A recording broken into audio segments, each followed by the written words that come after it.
students. Now you see the electrode potential, its representation, and the potential difference.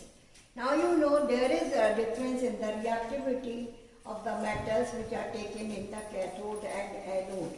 Now the electrode potential of zinc is equal to minus 0.76 volt.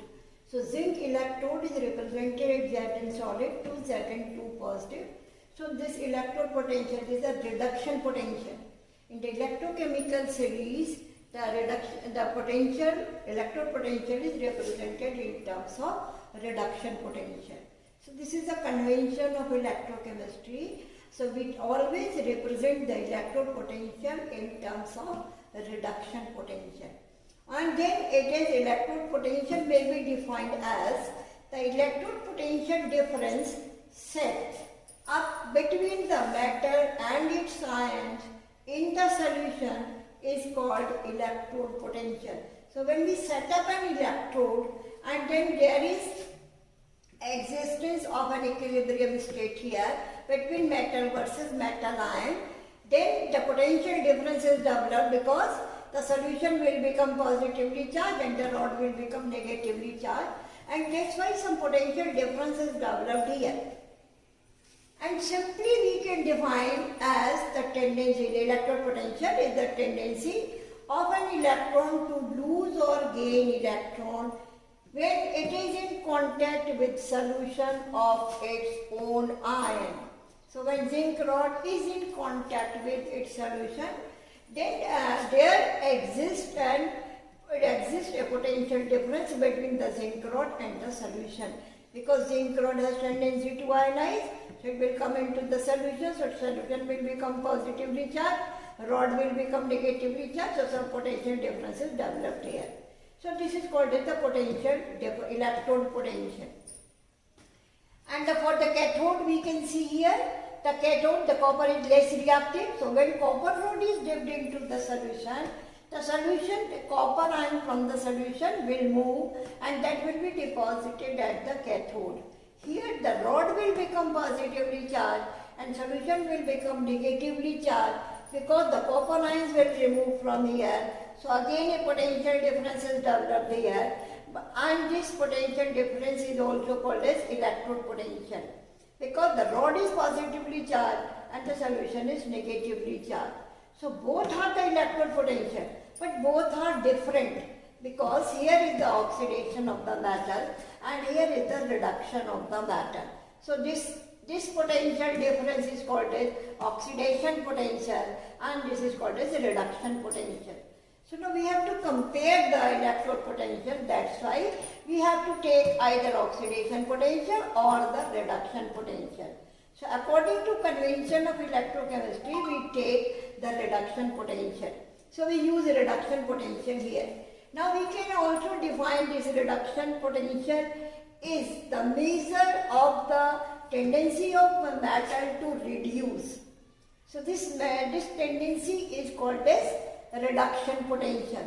So if a metal, suppose you can see here, the zinc is having the negative reduction potential, whereas copper is having the positive electrode potential. So we can say the zinc is having the lower reduction potential than copper.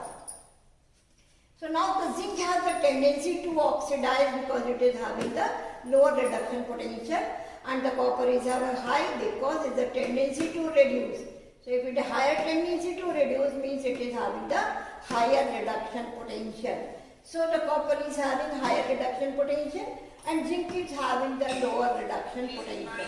So when we have to decide which will act as anode and cathode, then we compare the reduction potential of the two metals. A metal which is having the higher reduction potential, that will act as cathode, and metal which is having the less reduction potential, that will act as anode. And that's why here zinc electrode is act as anode, whereas copper electrode will act as cathode. This is explained on the basis of their reduction potential. Now because zinc has tendency to oxidize, more oxidize, so that is called as oxidation potential also. but there is a difference in the oxidation and potential.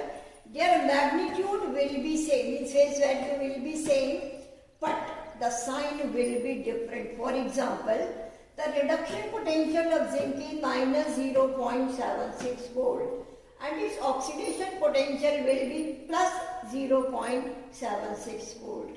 Now for the copper, its reduction potential is 0.34 volt and it means its oxidation potential will be minus 0.34 volt. So it can, if it is given, so you can change accordingly. So for making a cell, because we have to find out the potential difference between the two electrodes, and that's why you have to take both will be same. That means you have to use a reduction potential here. This one convention also in the electrochemical series, all the reactions are spontaneous, and you have studied thermodynamics for the spontaneous reaction, that delta G should be negated. Because this is an electrochemical cell, it is a spontaneous cell, so the delta G is negative for this cell. And that's why you have to fix the position of anode and cathode. So when we write an electrochemical cell, always you have to write cathode on the right hand side and anode on the left hand side. Their position are fixed, because if you will change the position, the value of G will be changed. If you change the position, the value of G will become positively charged. That's why you have to fix the position of cathode and anode according to the convention of electrochemistry. So the position of electrode cannot be changed. So when these two electrodes will be set up, they are joined with the wire is conducting wire. Then we use one more U-tube here, which is filled with a strong electrolyte. I have taken here the strong electrolyte potassium sulfate, or you can take ammonium chloride, whatever it be. We can take any electrode potential, and we make a paste with the agar, and it is filled in this U-tube. This U-tube is called as salt bridge. Now this salt bridge is required for the internal setup of the electron. When you join with the wire, then the current, the electron will flow from anode to cathode, because there is the accumulation of electron on the zinc rod. So these electrons will move through the wire and they will come to the cathode. So the movement of electron from anode to cathode, and the cathode will utilize these electrons, and then the copper will be deposited over the copper cathode. Now for current is opposite to the movement of electron, so the current will move from cathode to anode.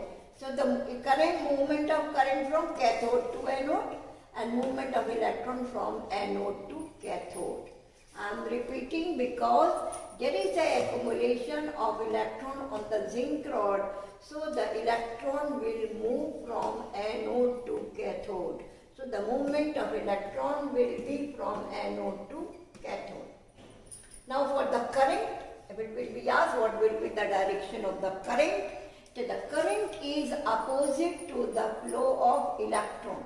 So the current will flow from cathode to anode. So the current is moving in this direction, and then the electrons are moving in this direction. Now this cell, salt bridge, there is a function of the salt bridge. First, it makes the electrical neutrality in the solution. When the zinc will be oxidized, electrons are moving slowly, the zinc will be dissolved here. So there is increase in the number of zinc ion. So the electron cannot pass through this wire, or a small potential difference will be developed here. So the cell will stop working. Same thing will be here. The copper ions are moving from here. The solution will be negatively charged because the copper ions are removed from here. Again, a small mini cell will work here due to potential difference. So the function of the salt bridge is to make electrical neutrality. Now it is containing a strong electrolyte like potassium sulfate, this solution.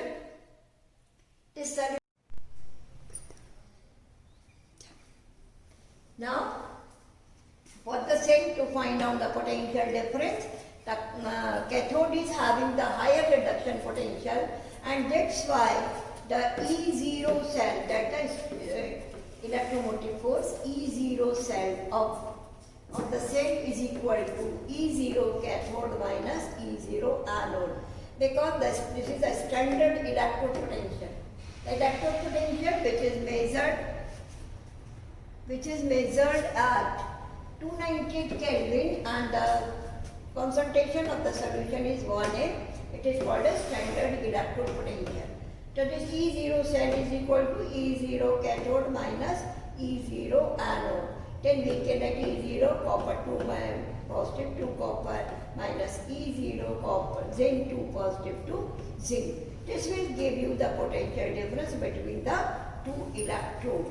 So in this way we can find out the potential difference between two electrons, that is called as electromotive force of the cell. So we can find out E0 cell, and this E0 cathode minus E0 anode.